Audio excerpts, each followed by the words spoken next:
Hey everyone, in today's video I'm going to show you how I organize my school supplies and some tips that have helped me over the years. All these products I'm about to show you are featured in my back to school haul, which I will link in the description. The first essential is a backpack or a bag, and this one's from Aldo. It just looks like this and it has straps. It has lots of pockets, which I love in a school bag. There's one here and one here. Also inside, there's a zippered pocket as well as two little pouches. I know some people who don't like using binders, but personally I love binders and I have one for every subject. This one is the Staples binder and I like it because it has rubber around the edges.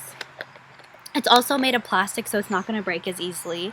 And there's these plastic folders that you can put papers in, especially the ones that teachers don't hole punch for you. There's also another one in the back. I also like that this button here is the only thing you can use to open it. And this is really helpful if you're clumsy like me, because if you drop your binder a lot, then all your papers won't go flying everywhere. I keep 3 different things in my binders, which are a notebook, 5 sheet protectors, and extra line paper or graph paper when I have math. I keep line paper for things I have to turn in. I use sheet protectors as dividers because I don't like the ones with the tabs that stick out. Those really annoy me. So I just put a piece of paper in saying Unit 1, Unit 2, Unit 3, Unit 4, Unit 5.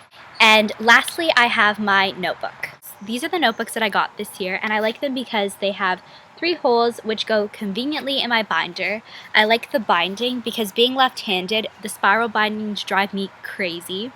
I also like that it's a plastic cover, so you can spill things on it and wipe it off and it won't rip. And I also like that there's a pocket here to put extra papers.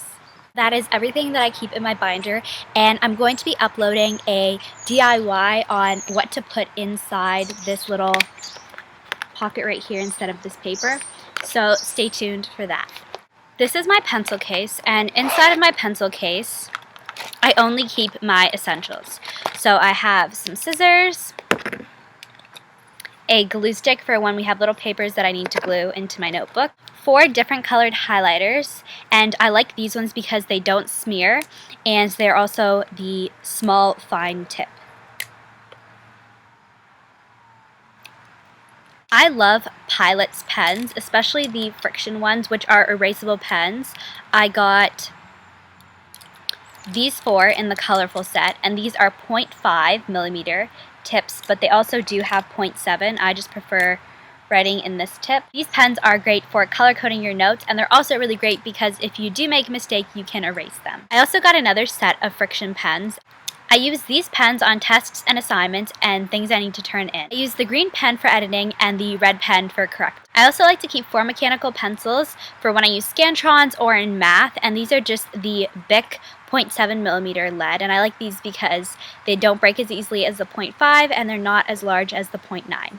I also make sure I have extra lead, so I just have the Pentel high polymer lead. I don't know about you guys, but the erasers on the back of my pencils always wear down, so I like to keep a plain white eraser. Underlining titles or subtitles, I like to keep a small 6-inch ruler because it just makes me more motivated to underline things if it's in my pencil case. I also keep a USB just in case for big projects or assignments. I always print off a copy, email myself a copy, but it's always great to keep it on a flash drive. Some of my favorite things in life are Postit Notes, and I got a lot this year.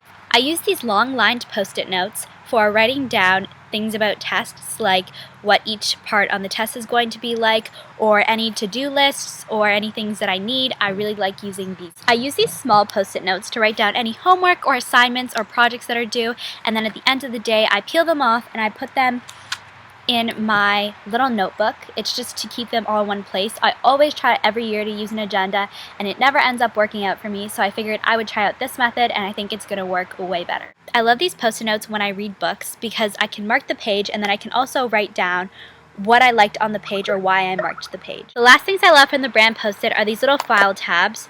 you can write on this part and they come off and then you can stick them. I can use these in my binders and on my textbooks to mark chapters or pages. 3 math essentials are a 12-inch ruler, a geometry set, and scientific calculator.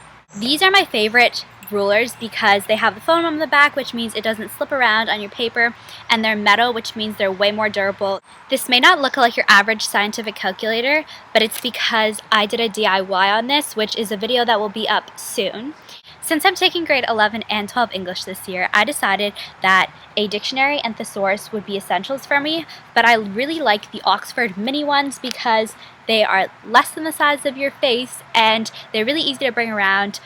They have a ton of words in them like any other dictionary or thesaurus. And these are great if you're not allowed to use your phone in class or if the teacher doesn't have enough dictionaries or thesauruses for everyone. I'm also taking French again this year, so I have the Oxford Learner's French-English Dictionary and Becherel, which helps for conjugating verbs. I hope you enjoyed watching this video on how I organize my school supplies and some of the tips that have helped me over the years. Give this video a thumbs up if you liked it. Be sure to comment down below if you have any other tips on organizing your school supplies. Don't forget to subscribe, and I'll see you in my next video. Bye guys!